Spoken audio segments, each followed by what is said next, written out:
There's an angle here to targeting younger voters when it comes to this. They announced they were going to review marijuana schedule last October, just in time for the midterms. And Biden also at the same time gave a bunch of pardons out for marijuana-related crimes. So the timing of that was interesting. They're now announcing this. Okay, it's not an election year now, but I spoke to a source earlier who said that this is probably going to be finalized about a year from now. So basically they will announce we're rescheduling it, making it easier, closer to legal to get marijuana, just in time for the presidential election. Could be really interesting to watch. Welcome to Reporter's Notebook, where we talk to the Washington Examiner's top journalists about the stories breaking on their beats.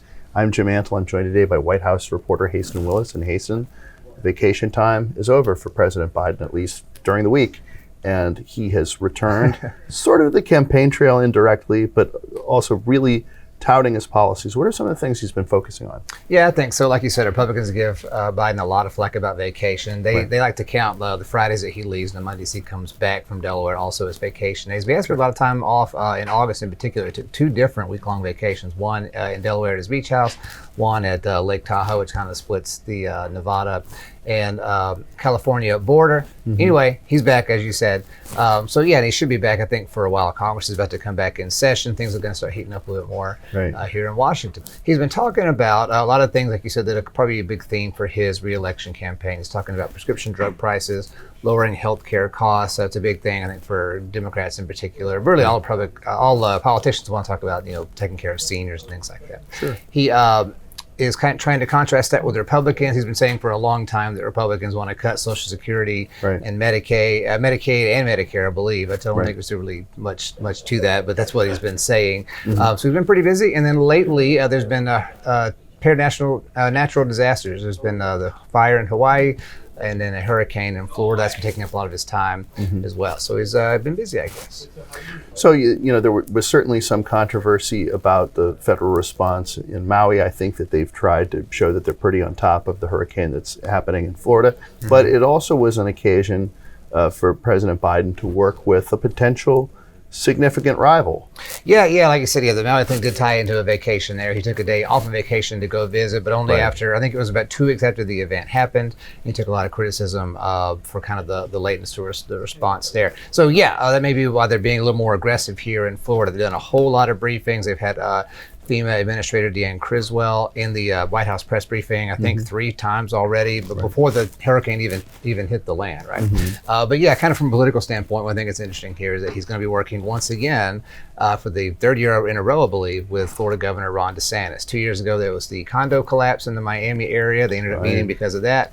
Last year, there was a different hurricane that they ended up meeting over. Ron DeSantis even ended up speaking behind the presidential seal, which was kind of a fun, fantasy for some people that were fans of his. Something he would certainly like to do many more times. Yeah, exactly. So you have like the picture already of what that might look like. So they're going to be working together once again when it comes to this latest hurricane.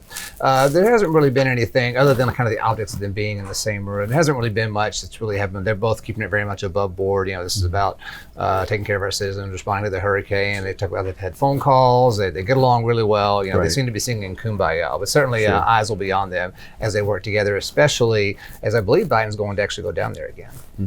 So there's a legal change that the Biden administration is said to be contemplating, and maybe this is a way of advancing something in the orbit of criminal justice reform. Maybe it's a way of motivating younger voters who seem to be a little less enthusiastic about Biden's reelection than other parts of the Democratic coalition. Marijuana. Talk a little bit about what they're thinking of doing potentially. Yeah, they're looking at rescheduling. It's been a Schedule 1, which is where basically you put all the really hard drugs, like heroin, other hard drugs like that are Schedule 1, really intense, highest level of drug classification, no medical benefits to these drugs. There's been calls for a long time.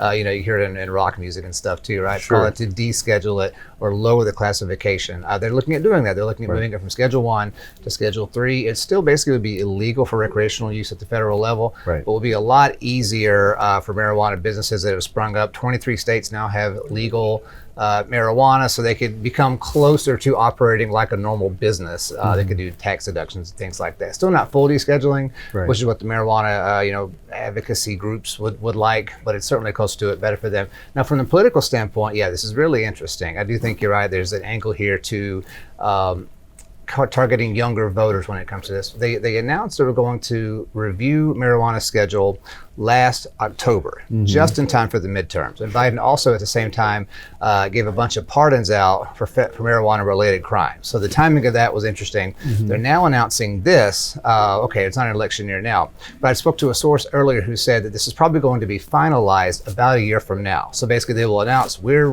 rescheduling it, making it easier, closer to legal to get marijuana, just in time for the presidential election. It could be really interesting to watch. They don't want their turnout to go up in smoke. No, they don't. Thank you, Haisten. All right. You can read Haisten and the rest of our political team's coverage at washingtonexaminer.com.